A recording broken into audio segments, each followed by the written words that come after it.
Moret. Set. Live. Go. Avec Dominique Moret. Radio X. Dans vos médias québécois, on semble vous dire que Trudeau s'en occupe. Trudeau, c'est la ligne du Parti libéral, on s'en occupe et tout ça. Vous avez Marc Garneau hier qui est venu à la défense de Trudeau dans le show de Caprice-moi en disant on fait notre possible, on fait, tu sais, ça se passe vite, mais il faut nous comprendre et tout ça. Mais c'est dans le Toronto Sun qu'on a l'heure juste.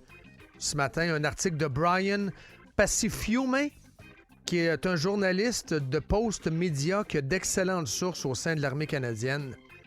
Lui nous dit que l'évacuation du personnel canadien, mais surtout des traducteurs et du personnel, je vous dirais du personnel allié ou d'appui afghan, mais tout ce transfert-là, cette évacuation-là, c'est un fiasco parce que la bureaucratie traîne. C'est ce matin, dans le Toronto Sun, Ottawa won't give the green light.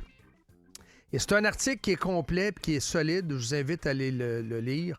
C'est Brian Pacifiume, P-A-S-S-I-F-I-U-M-E, Pacifiume.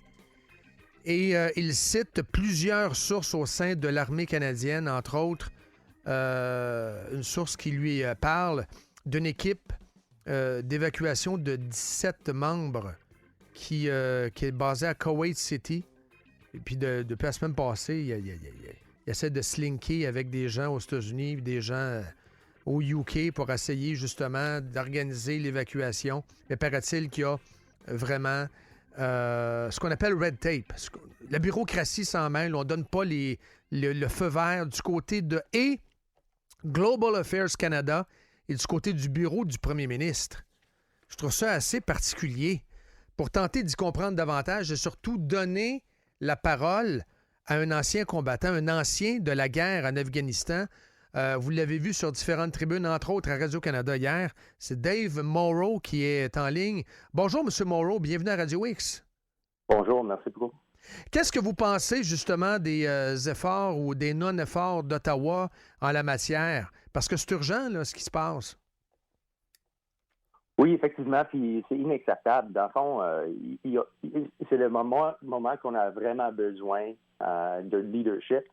Et on voit que c'est pas possible maintenant parce qu'il y a une élection.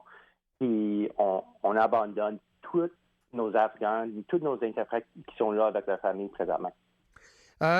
Qu'est-ce qui est fait et qu'est-ce qui doit être fait? Écoutez, c'est simple. On a besoin des avions en Afghanistan et on a besoin des communications de notre gouvernement aux interprètes qui sont présentement sur le terrain en Afghanistan. Mais on n'a aucune communication de notre gouvernement vers nos Afghans, puis je comprends pas pourquoi. Est-ce que vous connaissez des Afghans qui attendent d'être évacués? Oui, absolument. J'ai la famille de mon interprète qui sont présentement en Afghanistan. Hier, son père a été battu par les talibans gravement.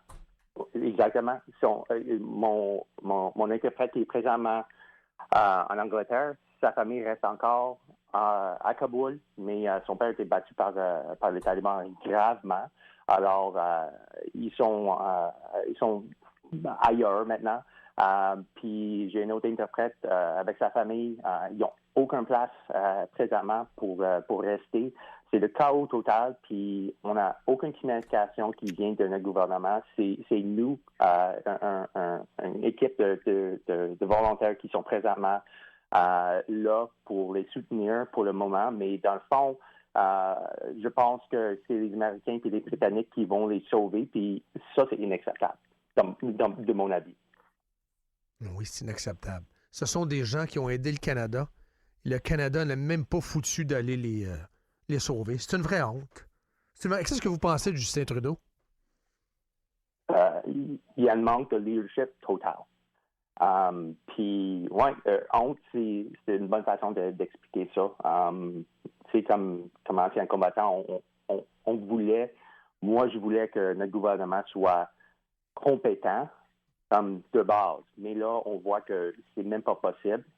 Puis, oui, c'est effectivement ça, la honte. Je pense que c'est la honte, c'est la meilleure façon de décrire ça. Vous avez parlé d'équipes sur le terrain, des volontaires et tout ça. Est-ce qu'il y a des anciens militaires qui sont sur place? Tu sais, quand vous dites des gens en appui, est-ce qu'il y a des paramilitaires qui sont là en cachette, incognito, qui peuvent tenter de leur trouver des safe houses?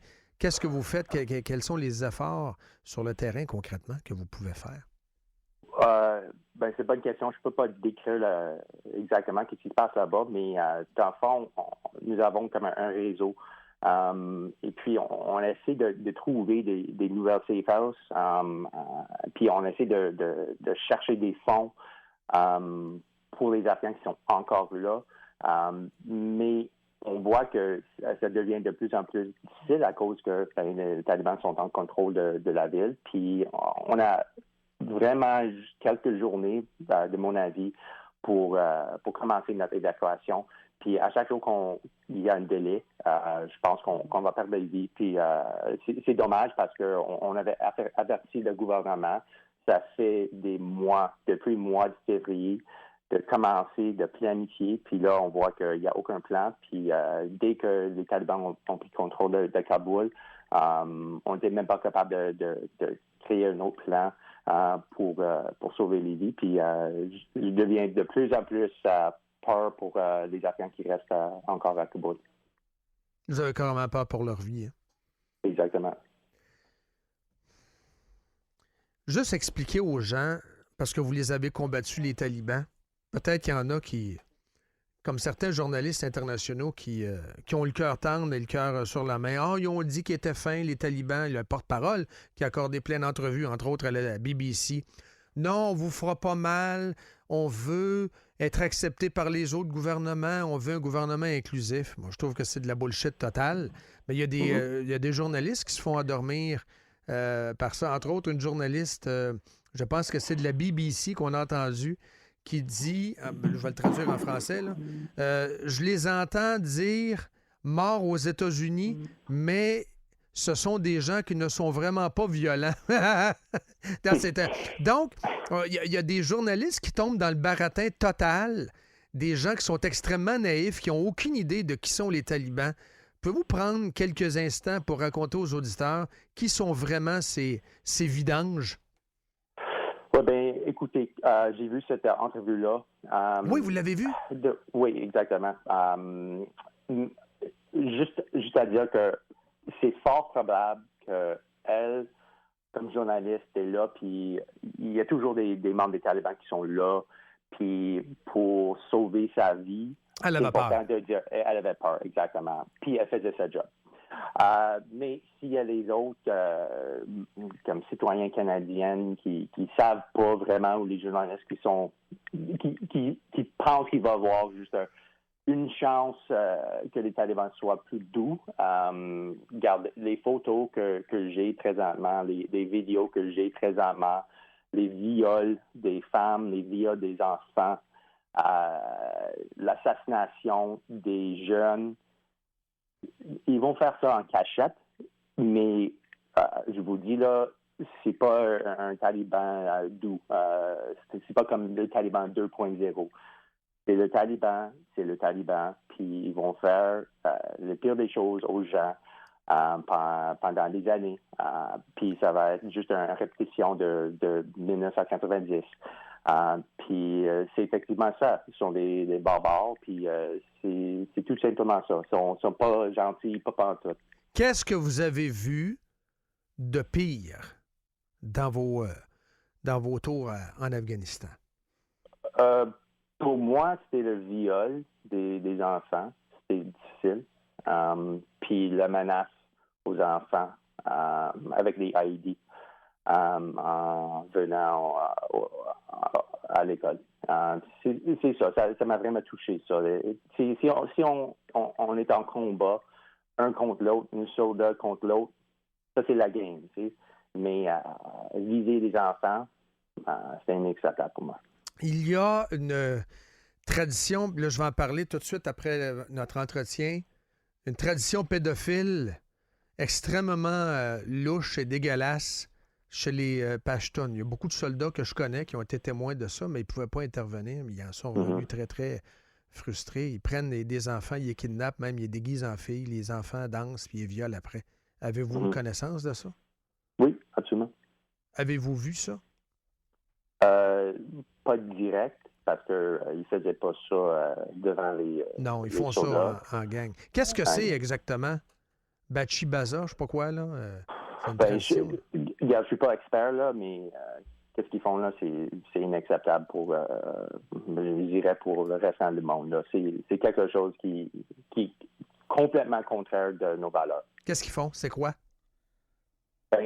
Comme vous avez dit, ils prennent des jeunes gars, des jeunes enfants, puis sont essentiellement des esclaves, puis c'est difficile à décrire. je là, comprends. c'est juste. C'est des dégénérés. Est-ce que, avec le recul, on a fait fausse route à un moment donné? Oui, il fallait sûrement éliminer les talibans parce que, bon, il y avait établi des bases d'entraînement terroristes qui nous mettaient en danger. Ça, je comprends tout ça. Puis il fallait assassiner Ben Laden. Mais à quelque part, ce qu'on dit en anglais, nation building, on l'a fait du côté du Canada, mais on l'a fait beaucoup plus du côté américain. C'est-à-dire de tenter de transformer cette société-là et d'en faire une société civilisée.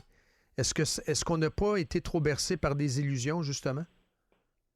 Ça, c'est une bonne question. Je pense que c'est une question pour ceux qui sont capables de lire puis comprendre l'histoire un petit peu plus qu'un soldat comme moi. Mais quand même, on a fait... et pour moi, là, j'étais impliqué dans l'ouverture de 3 écoles.